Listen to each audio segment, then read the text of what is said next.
Welcome back, everyone. Today we have a different video. This time, this is the top four at the case tournament that we had. Thanks to the Orange Samurai because he was providing video for the stream for the top four, so that was really nice. We have Whitebeard as our opponent, as I am going to show you why I think this matchup is so good for us. And this was a really good opponent because he was doing things that how he was supposed to do. He was adapting to what was I doing. So it is a good showcasing of the deck. And I wanted to show that. So the first, I think I won the die roll. No, he chooses because he was the higher seed after Swiss. So he will choose to go first, I believe. He doesn't want me to go first, as I think he knows my going first curve is very good, so he chooses to go first, and I'm okay with that. I do have the turn 1 Perona, so I have my best opening for this matchup, and I gotta look at the top 5. I don't remember exactly, so I mean I don't remember exactly what was the order of any card, so I have to keep telling you as I look at the cards. My opponent will attack for 6, as I will outcombo 6. I don't want to take any damage early on. He plays the Vista as to clear my board a little bit and adding an attacker at the same time, a possible attacker, and that's fine. I don't mind. Vista is easy to kill, easy to control. When he played the Vista, I was thinking maybe he's playing the Whitebeard engine, but I don't think he is. So here I'll attack for 8 and I'll play a Boa Hancock. He has to combo a 2 and a 1, and yeah, that's fine. That's all I want to do. They just wanted to deplenish his hand a little bit and play a card at the same time. That's the strain of the leader. So now my opponent has 2 options. I believe this turn is for the 5-drop Luffy. He can choose to attack my leader, or he can choose to attack my me. Now there's 2 things that he can do. He can either attach a bunch of energy into attacking the Boa and destroying it, or he can play both cards, and that way it adds something to the board. But it doesn't deal with the Boa if I have 2 2Ks. Which is exactly what I have. He decided to attack my Boa, yeah, and I just decided to combo out because it's free. I get a card back with my Boa when I attack with her. And this turn, I already know the top card of my deck, and I'm going to force more cards out of my opponent's hand. As I will be attacking the Luffy, it's a good card right now for him, so I don't want him to get any value. Now I have 2 options here. I could either attack for 8 and then attack for 7 with my Boa, but I thought it was more efficient if I attacked for 9 with my Luffy, with my Don Flamingo. And if he outcombos 2 2Ks, I will attack with my Boa, and then that would be a lot of pressure for me. And yeah, that's what I do. I replenish my hand, I get to play my Gecko, I get back one of the 2Ks that I already had used, and then now I go back to 5 cards in hand again. And now I have 2 cards that he has to deal with. And I still 5 cards in hand, and I have a lot of pressure on board. And I demolish his board. So again, I'm still at 5 life, by the way. And this is against Whitebeard. So next turn, the best card that he can play would be the Ace, as it will allow him to take control back on the board. That does let him deal with the what I have on board. However, I do have a Mihawk to answer the Ace. Now it will take me 2 turns to answer that Ace, but after the 7-drop, it comes the 9-drop. So there's not much that he's gonna do in those 2 turns. So he's probably gonna deal with whatever I bring out with Flamingo anyway. So it's fine for me. I don't have any issues with all if he plays the 7-drop, that's fine. It's not the biggest deal, the biggest problem. But he does not. He decides to go after the Boa. He probably doesn't have it. He would have played it, of course. But he doesn't have it, so he has to deal with this Boa, or the Boa is just going to keep accruing value. And he decided to go 7 and 7 at my Gecko and at my Boa, trying to clear the board and trying to keep control of the board. I'll let him go because I don't want to use my hand that inefficiently. I'd rather use my hand in a better spot. Probably didn't have enough 2K counters. But I will be using my my leader effect to keep going here. And now I will ignore the Vista, because if you think about it, the Vista is not going to do anything because his next turn is definitely going to be Whitebeard. So I don't really want to attack the Vista, giving basically a blocker for free. So I want to attack the leader, and that's what's probably what I'm going to do. I'm going to rearrange my cards in a way that if he... I think I had a Jinbei, so I could play just the Jinbei.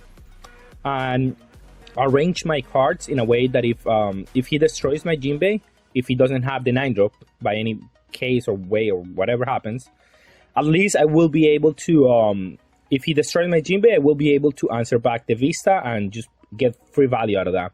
But I don't remember what I put on top. It has to be, depends on what I do here. I will attack for 8, because attacking for less than 8 is just not efficient. Or attacking for 7. Oh, maybe I had a different play. I couldn't do the leader ability and play a 4-drop if I attacked for 7, for 8. So I was forced to attack for that much. But I wanted to get a 2K counter here and just develop some more threats. As I said, I will develop the Jinbei in case he does decide to deal with it. I'm able to just get rid of the Vista. And that's exactly what I did. Here, however, he can ignore my board if he wants to, if he has a 9-drop, which he does. And he can ignore my board and just attack my leader if he doesn't want to, which is what he does. My board is not threatening at all. So attacking the leader is just, it's fine. It just puts me on a clock. So he was doing the correct play there. I play my Mihawk, so I don't have to worry about any of this. My Jinbei is untapped. And I'm thinking, okay, well, if he doesn't have another Whitebeard, I have a good enough board to pressure him next turn. And I will play based on what he does. He does have 10k. I have to combo out of that one. I mean, I have to take that one, so I'm back to 3 life right now. And he does have a second Whitebeard. Second Whitebeard at 2 life is very strong, so I have to find a different avenue to combat this. I will have to defend this 8k attack, because if I take another one, it's gonna be much harder to keep going later into the game. He plays a Nami. Nami really doesn't matter. It's not like she's gonna attack anything. It's just getting something. He gets a guard point, which is really good. Here, I could go after his leader, but that's a losing play because he has enough cards in hand to where I'm not gonna win this turn. It's kind of really bad to do that. So I'm gonna instead use my turn more efficiently, and I'm gonna decide to attack his Whitebeard with my 9-drop. As to I know I can at least take a lot of cards out of his hand, and if he does play, I mean, and at least I can try to combat whatever he's trying to do. And if I do that, and then he wants to destroy my Mihawk, he has to forego playing another Whitebeard. And then, if that happens, I have an avenue to win the game. So I was playing to, depending on what my opponent does, I have to react on the same kind. So here, my best play is attack the Whitebeard, because if I let that go unchecked, it's gonna be bad for me. And I was considering just playing, attacking with the leader and then using the leader. But that was the math. It was less damage than if I attack with the Mihawk. So I was thinking, no, that's just not correct. I'd rather just do, I think this is 16. And then if he gives me his whole hand trying to defend that, then I have a different avenue to win the game based on what he does. He doesn't decide to combo, and I am okay with that. And I'm going to attack with the leader, trying to get a Boa Hancock, as she will be a blocker for later turns. And now I have 2 cards that he might want to get rid of. Either the blocker, because he can block the Whitebeard, or the Mihawk, because it can represent a lot of damage. Now here's the decision for him. Does he want to play another White Bear? If he does another White Bear, it's easier for me to defend my board. If he doesn't do White Bear, then I have an option. I have an opportunity to win the game. I still am at 3 life. As I'm saying, I'm taking the life out of the energy out of the Mihawk, but it doesn't matter. I'm tapped out. Like, it doesn't affect the game in any way. All this energy is behind the Mihawk, but it just doesn't really matter. It's not gonna be usable energy. It's just tapped out. So forget that little like mishap on the energy usage.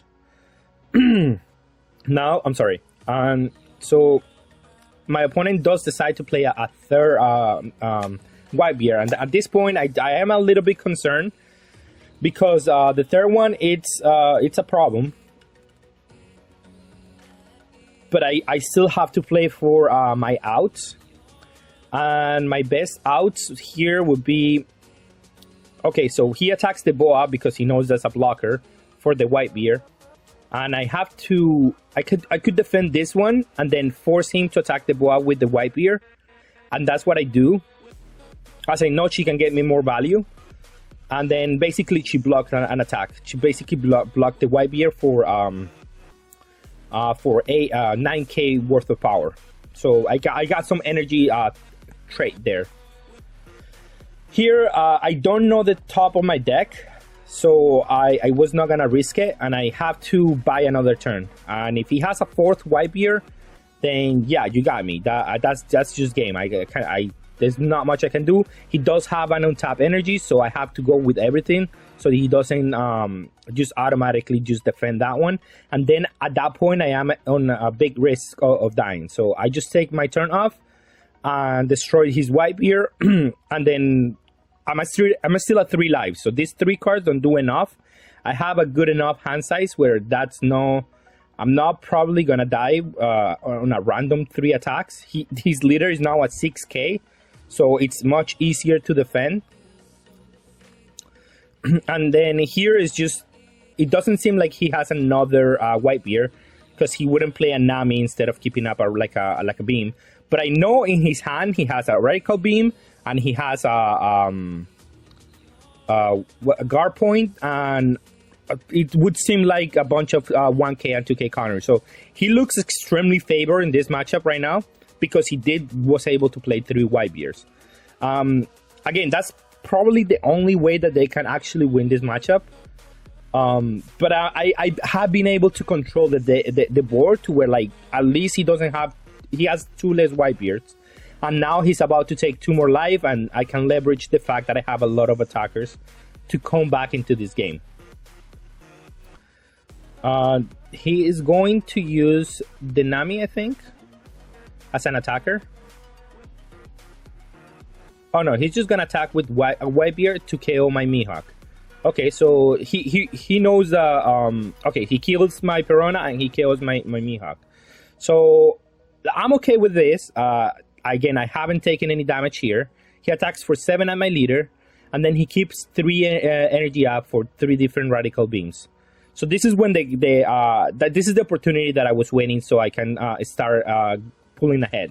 Now he's taking a life, and now I can start pushing for damage. Start whittling down on that hand size, and that's what I do this turn. I just attack for 6, attack for 6. And then start just eating up at the hand a little bit. And I can stall the White Bear if I get up a blocker, like a Boa, which I'm about to do. Or if I get a 3 energy Doflamingo blocker, I can stall the White Bear for 1 turn. And that's important for different reasons. I still have like 3 cards in hand, 4 cards in hand, I believe. It doesn't seems like much, but it is. With the leader, they will be leveraged correctly to where those 4 cards are gonna be useful enough. And again, I have to think exactly what I'm gonna do because I lost my board, at least like my best attacker, and now I have to just try to keep going with this. I go 9 at the leader. I play my Boa as, again, this is a card that he wants to get rid of. I keep up 2 energy for Love Beam, and he Radicals Beams this one. I think this was a mistake, however, on my opponent's end. Or he Radical Beamed, which means I thought he had another White Bear. Because that's the only way that you can, like that's why would you Radical Beam this one. Or he was hoping to draw into one. But now, I don't believe he had a 1. So I think he misunderstood the situation here. And he out-comboed that Radical Beam a bit hastily, I would think so.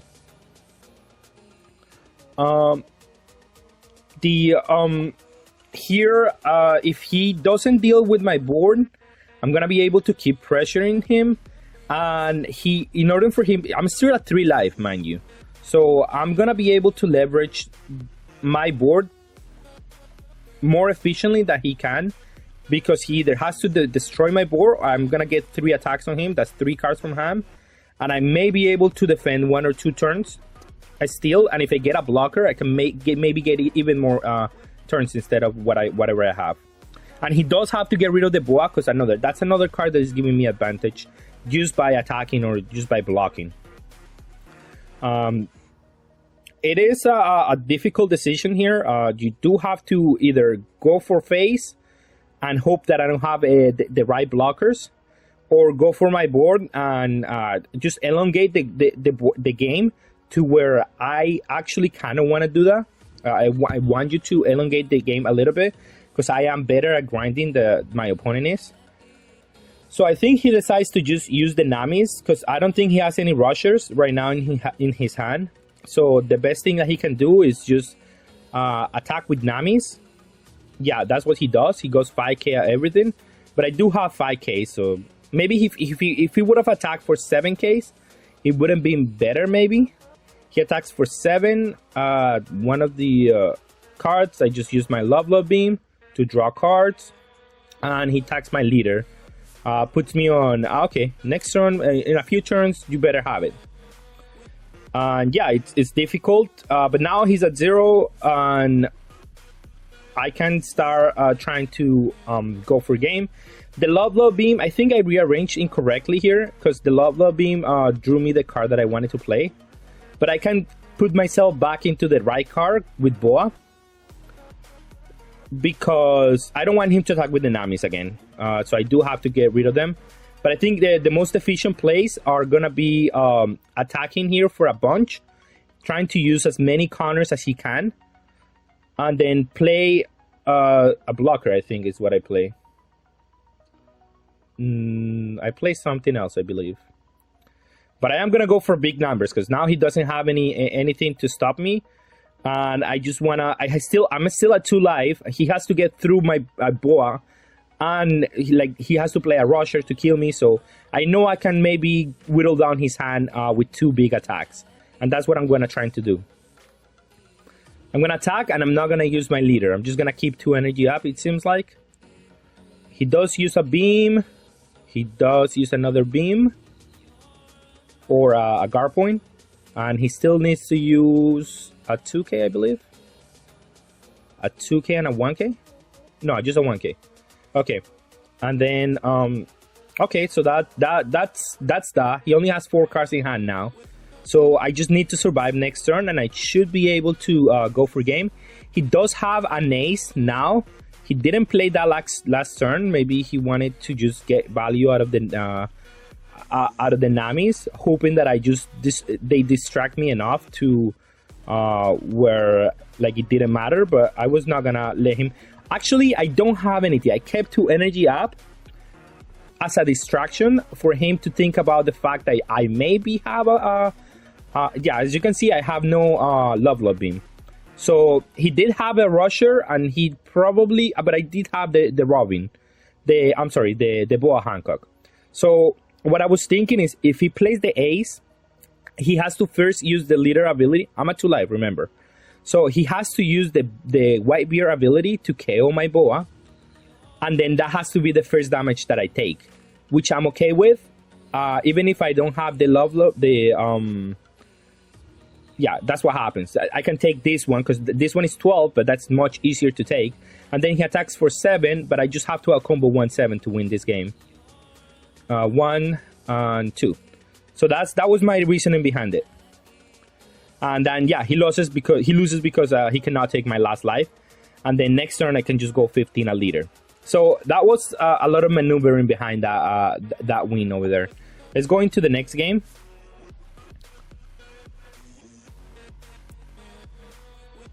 We were talking a little bit about the game after, and he was saying maybe I messed up at attacking your board, and he wanted to switch strategies going like in the second game, and he does. He completely changes his game plan, game 2. But again, everything in this game is adapting to what your opponent is doing, and that's what I'm trying to do here as well. So again, he chooses to go first because he knows going second is just gonna be much harder for him. And this game, I don't have Piranha 1. What do you know? So these are the kind of games where you have to understand how your deck works, and you have to really play well to just get the win. When you don't have Piranha 1, the games are much harder, and you have to just understand how your leader works.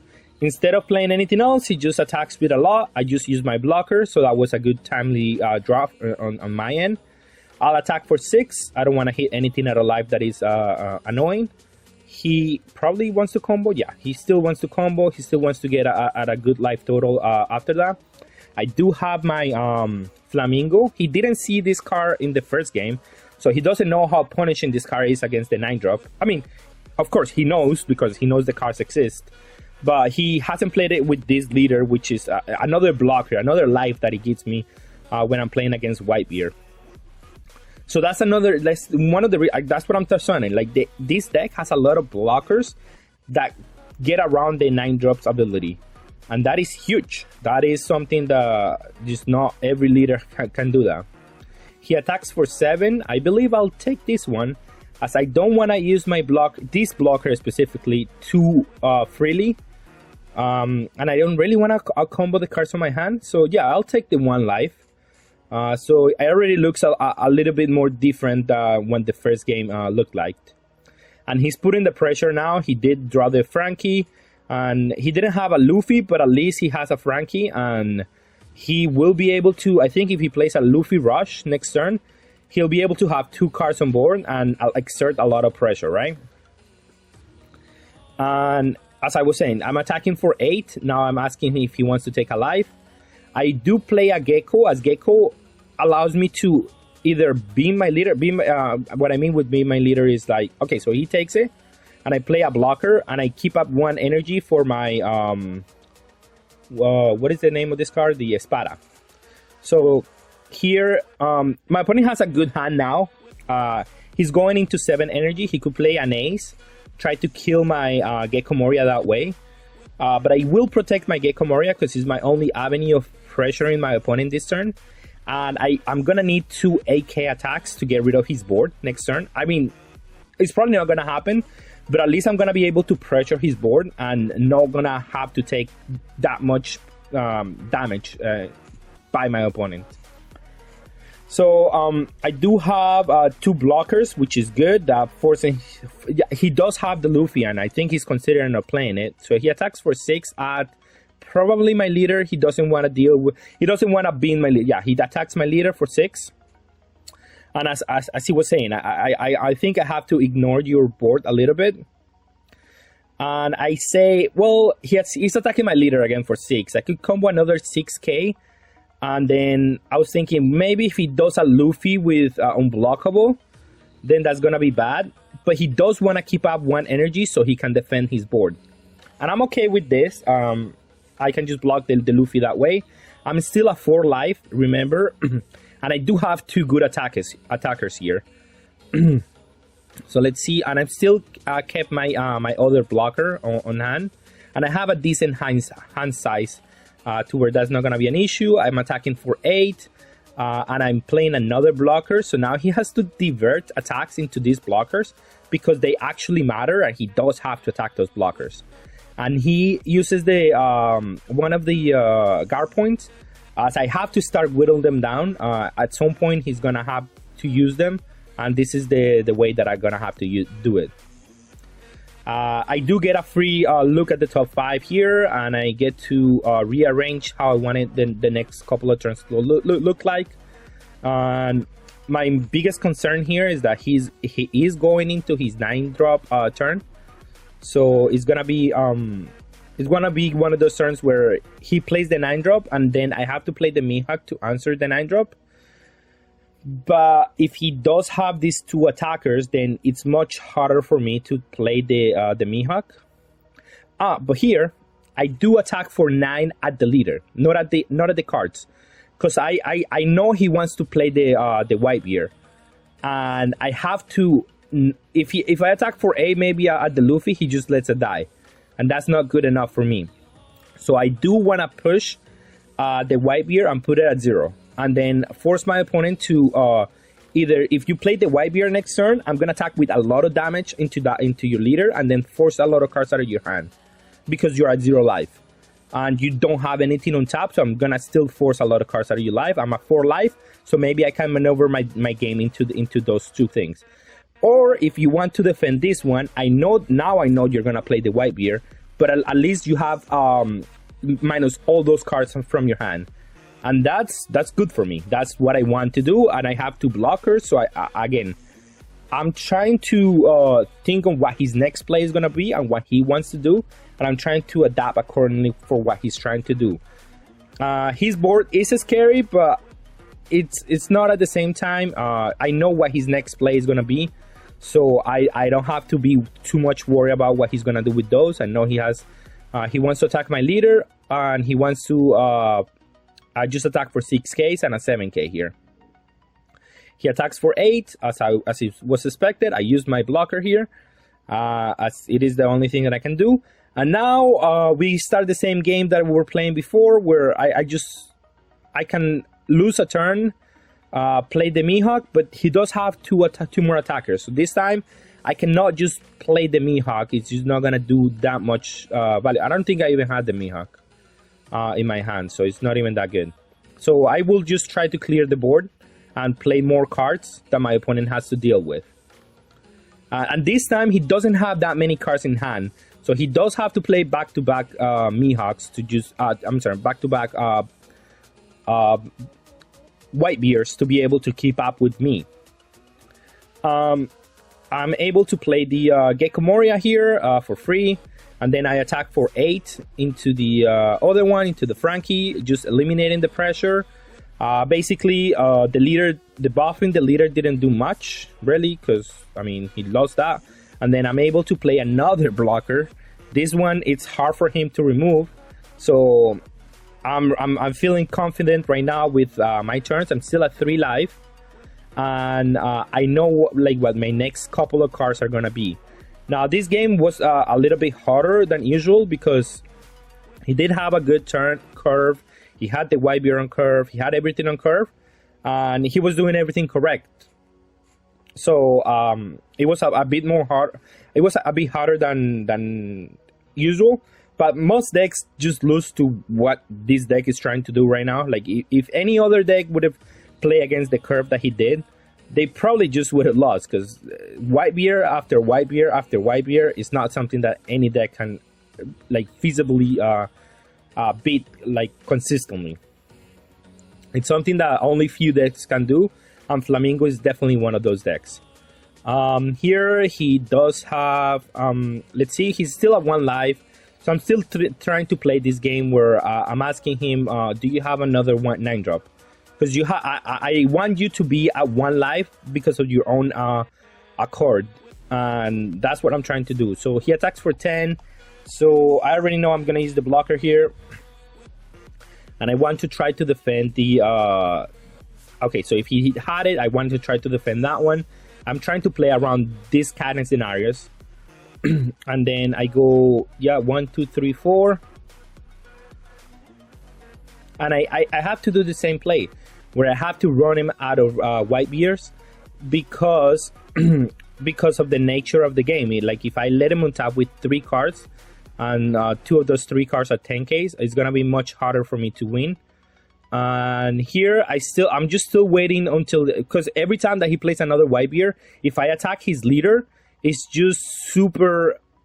I'm sorry, I drew for turn there because I already knew what was. I didn't draw for turn there, so that was the confusion here. So now I put a boa on board, and he knows that he has to get rid of this one.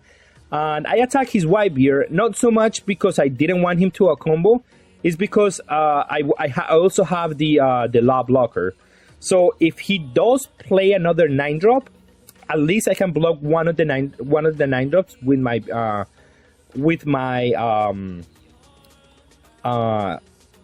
law here, because he wouldn't have the energy enough to destroy that one. I have 2 blockers, so I know this board that I have right now on board is not good enough to beat me.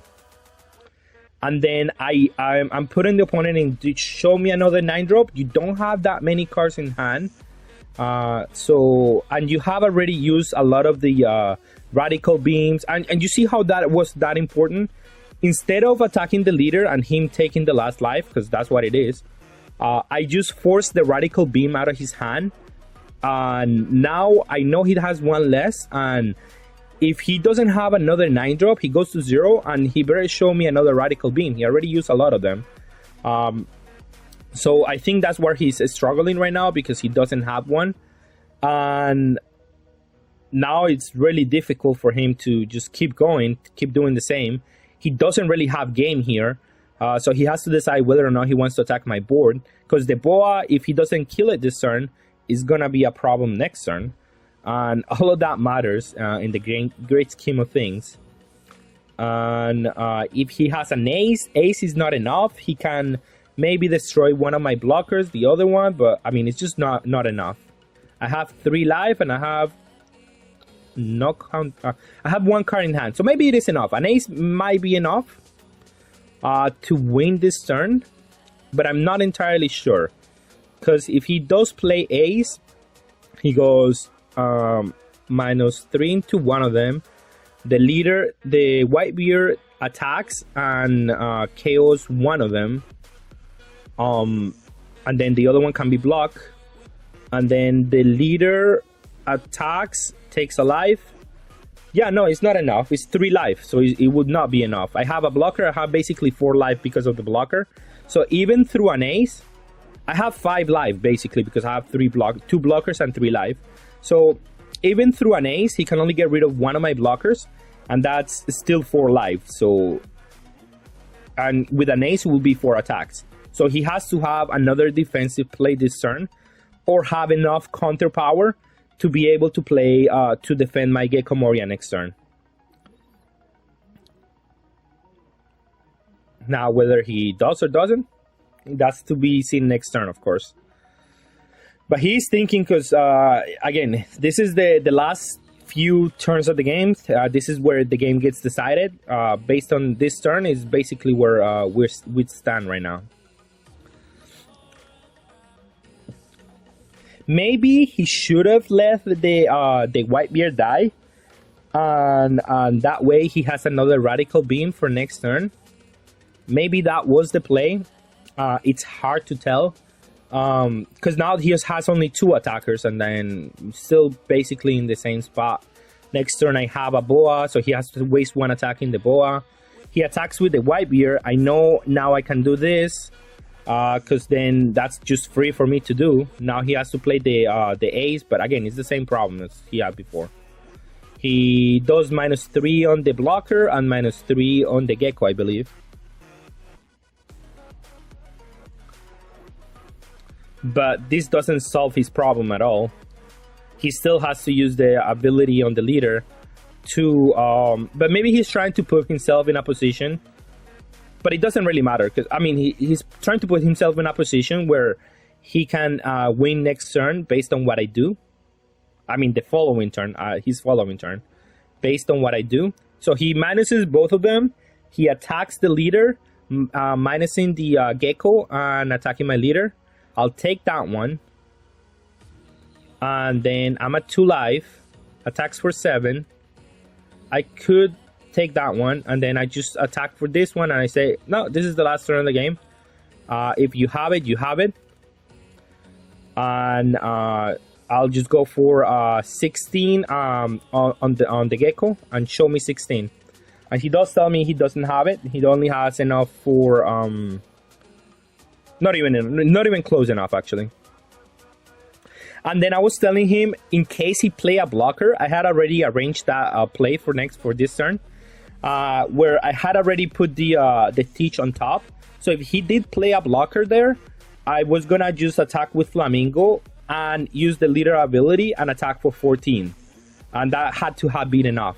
But yeah, he then told me that he wasn't playing blocker, so that's why. So yeah, as you can see, the deck can definitely beat the best draw on Whitebeard. And going first or going second, it doesn't matter. Going first, the deck is even more intense against this leader, because they have to start defending super early. They have to start clearing your cards. You're still at like a good hand size total, and it is just too good against this leader. So that's the main reason why I wanted to play Flamingo, and that's why this is just one of the sleeper decks of the format that people are not playing, and I've been saying it since I did my tier list video. This deck, if the 8-drop kit doesn't exist, this deck is insane. This deck, it does everything that everyone wants to do, and it's a menace to what the game is.